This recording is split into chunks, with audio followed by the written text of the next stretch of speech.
What's up, c'est votre boy John French. Aujourd'hui, je vais vous parler de comment réduire votre temps passé dans le divertissement. En fait, c'est un sujet très dur et très sensible que je parle aujourd'hui.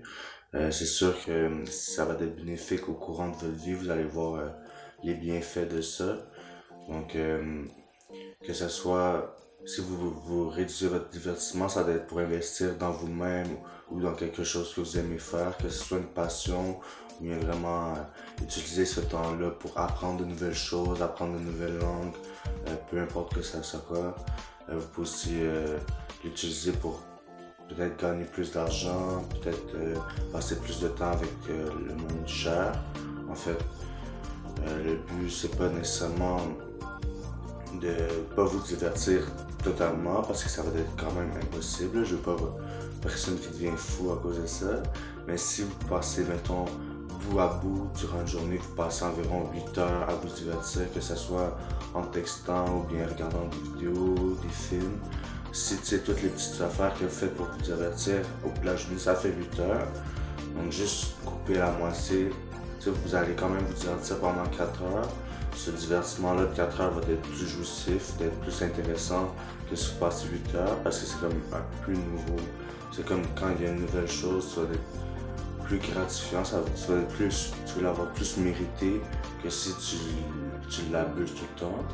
Donc avec les 4 heures de lousse, vous avez amplement le temps d'apprendre de nouvelles choses, travailler vraiment sur soi, peut-être faire une nouvelle routine d'exercice, faire des choses qui vont vous aider dans la vie à vraiment vous sentir mieux avec vous-même, puis vraiment faire des progrès parce qu'on ne veut pas rester tout le temps à la même place, regarder notre vie défiler et tout. Il faut vraiment mettre le pied à l'ouvrage et vraiment progresser peu à peu, même si c'est pas de bébé.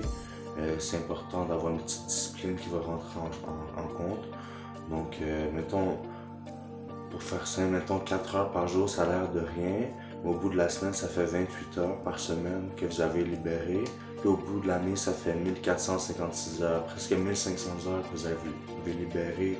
Je dis pas sans vous divertir, c'est vraiment juste de réduire de moitié votre divertissement. Donc au lieu de passer 8 heures, maintenant vous passez juste 4 heures par jour à vous divertir. C'est sûr qu'en 1500 heures, vous avez le temps de faire plein de choses. C'est impossible que vous fassiez rien de productif, que ce soit juste lire des livres ou vraiment vous éduquer sur vous-même, avoir une plus grosse culture générale. Soit vous pouvez faire des vidéos, des films, des photos, il y en a d'autres, ça va être le tatou, plus quelque chose d'artistique comme du dessin ou de la peinture. Donc c'est vraiment important pour pas justement être pogné dans un genre de cercle qui n'a rien à voir dans votre vie. Ça va vraiment vous faire du bien, ça va vous mettre des objectifs en place.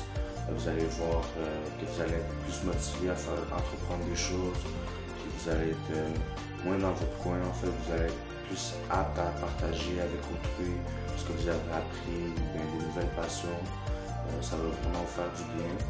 Puis comme je dis, c'est vraiment c'est des petits pas de bébé, mais ça va être vraiment bien à la fin de l'année, mettons, quand vous avez récupéré toute cette année-là, au lieu d'avoir rien fait, ben, vous avez fait plein de petits projets, plein de petites affaires que vous avez avancées dans votre vie, même si c'est rien de tant concret que ça, vous avez quand même fait quelque chose, c'est important vraiment pour l'humain de se sentir actif, sentir que vous avez eu un rôle à jouer dans l'histoire.